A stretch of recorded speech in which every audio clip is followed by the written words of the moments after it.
Good morning, class. Beta, today we are going to discuss about the occupational structure of Indian economy during colonial rule. तो हम अपना Indian economy development का जो chapter 1 discussion कर रहे हैं, Indian economy on the eve of independence, उसके बारे में थोड़ा सा डिस्कशन करेंगे। जो डिस्कशन का टॉपिक है वो हमारा क्या है आज का, वो है कि जब ब्रिटिशर्स हम पे राज कर रहे थे तो उस दौरान हमारा जो ऑक्यूपेशनल स्ट्रक्चर था वो क्या था। फाइन। तो ऑक्यूपेशनल स्ट्रक्चर क्या था बेटा? ऑक्यूपेशनल स्ट्रक्चर मीन्स क्या होता है कि जो हमारी कंट्री की टोटल वर्किंग पॉपुलेशन है उसमें से कितनी परसेंटेज ऑफ पॉपुलेशन किस एक्टिविटी में इन्वॉल्व है। तो there are 3 main activities: primary, secondary and tertiary. Primary means those who are engaged in agricultural activity, यानी जो हमारी खेती से जुड़े हुए हैं, एग्रीकल्चर फील्ड से जुड़े हुए हैं, उसको हम प्राइमरी में काउंट करते हैं, जहाँ से हमें इंडस्ट्री के लिए रॉ मटेरियल्स और खाने के लिए फूड मिलता है। फिर सेकेंडरी में हमारा क्या आता है? मैन्युफैक्चरिंग यूनिट, जहाँ पर हम रॉ मटेरियल्स को कन्वर्ट करते हैं फिनिश गुड्स में। और थर्ड हमारा आता है टर्शरी सेक्टर्स, जो कि हमारी सर्विसेज से जुड़ा हुआ है। Services means like banking services, insurance services, communication services, transportation services, all are the part of tertiary sectors. तो ड्यूरिंग द ब्रिटिश रूल हमारी कंट्री का जो टोटल पॉपुलेशन था उसमें से 75% population was engaged in primary sectors यानी agricultural activity, और remaining 25% जो था वो हमारा मैन्युफैक्चरिंग और इंडस्ट्री उसमें टर्शरी सेक्टर्स में इन्वॉल्व था। तो जो हमारा फर्स्ट पॉइंट है ऑक्यूपेशनल स्ट्रक्चर का वो यही है बेटा, प्रीडोमिनेंस ऑफ प्राइमरी ऑक्यूपेशन। मतलब कि ज़्यादातर लोग जो थे वो प्राइमरी ऑक्यूपेशन में ही एंगेज थे। Very less percentage of population was engaged in the secondary and tertiary sector. Then second is regional variations. Regional variations क्या था? जब हमारे यहाँ ब्रिटिशर्स का हम पे रूल था तो उस दौरान कुछ according to reasons there was some changes. What kind of changes are? States of Tamil Nadu, Andhra Pradesh, Kerala, Karnataka, Maharashtra and West Bengal, इन सब में जो लोग थे वो अपने आप को कन्वर्ट कर रहे थे from agriculture field to secondary sectors and tertiary sectors. They are showing their more interest in manufacturing and service sector.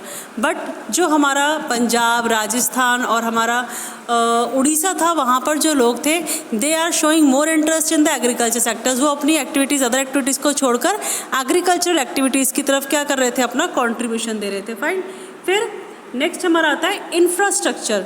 Infrastructure means development of road, railways, communication, waterways, air transport, ये सब उन्होंने develop किया था। In infrastructure किसने? Britishers ने। तो इस development का उनका एम इंडियन डेवलपमेंट नहीं था या इंडियन की इकोनॉमी को डेवलपमेंट करना नहीं था। उनका जो मेन एम था इसमें वो क्या था कि उनको अपना जो रॉ मटेरियल था हमारी कंट्री से लेकर अपनी कंट्री में सप्लाई करने के लिए उन्हें एक प्रॉपर ट्रांसपोर्टेशन चाहिए था। That's why they develop railways and roadways. और फिर जो अपनी कंट्री से वो फिनिश गुड्स लाकर हमारी कंट्री में सप्लाई करना चाह रहे थे in all over the India, because of also that they develop railways in our countries और रोडवेज।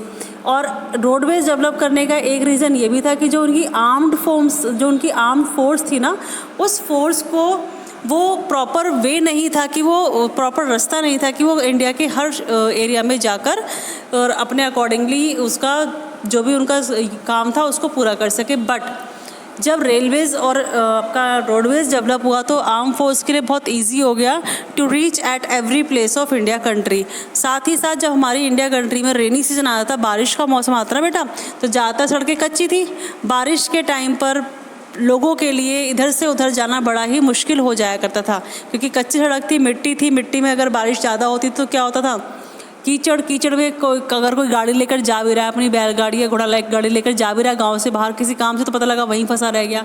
या ब्रिटिशर्स अगर आना चाह रहे हैं हमारे विलेज एरिया में तो वो दे कांट एंटर। तो बिकॉज ऑफ दैट अपनी सहूलियत के लिए ही उन्होंने क्या करा था? रोड हमारे यहाँ मेंटेन करी थी। फिर railways they introduced railways in our country in 1850. The railways affected the structure of the Indian economy in two ways. दो तरीके से हमारे इंडियन इकोनॉमी स्ट्रक्चर को उसने अफेक्ट करा था. कैसे? पहला तो लोगों के लिए ईजी हो गया लॉन्ग डिस्टेंस कवर करना. पहले लोग जो थे अपने गांव या अपने शहर तक ही सीमित थे क्योंकि कोई भी साधन नहीं था कहीं दूर तक जाने के लिए. बट रेलवेज़ के आने से it Brock geographical and cultural barriers. Geographical और मतलब अगर कोई यूपी का तो सिर्फ यूपी में नहीं, यूपी से बाहर भी जा सकता है. कोई तमिलनाडु का सिर्फ तमिलनाडु में बाउंडेड नहीं है. अब after the introduction of Railways वो किसी भी स्टेट में ईजिली एंटर कर सकता है. तो इस टाइप के बैरियर्स ख़त्म हो गए, कल्चरल बैरियर्स ख़त्म हो गए. लोगों ने एक दूसरे को समझना जानना शुरू कर दिया कि किस स्टेट का क्या चलन है, क्या एक्टिविटीज़ है, वहाँ किस तरह के कल्चर्स हैं. फिर जो हमारा फार्मर था, फार्मर्स के लिए भी it becomes very easy to sell out या sold out its product in the Indian market.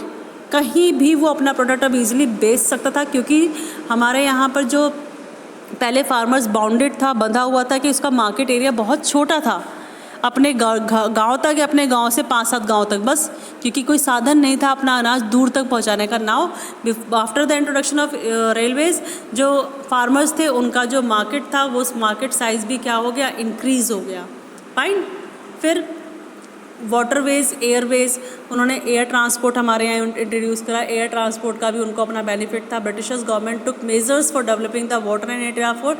However their development was far from satisfactory. Development तो करा था लेकिन जो सेटिस्फैक्शन मिलना चाहिए था वो उससे बहुत दूर थे. बिकॉज वाटर ट्रांसपोर्ट में दे इंट्रोड्यूस कोस्ट कनाल जो कि उड़ीसा में था, बट उसके लिए उनका बहुत ज़्यादा पैसा खर्च हुआ और it was not economical also. काफ़ी महंगी थी वो कनाल, जिसकी वजह से उन्होंने एट द एंड आकर उस कनाल को बंद कर दिया. उन्हें रेलवेज़ ज़्यादा इजी लगा, ज़्यादा इकोनॉमिकल लगा, तो they prefer Railways.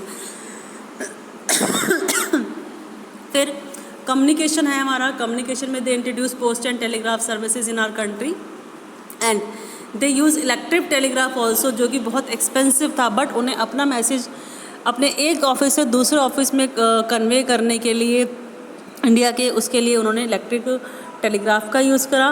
Post and telegraph services was also introduce by the Britishers only. क्यों?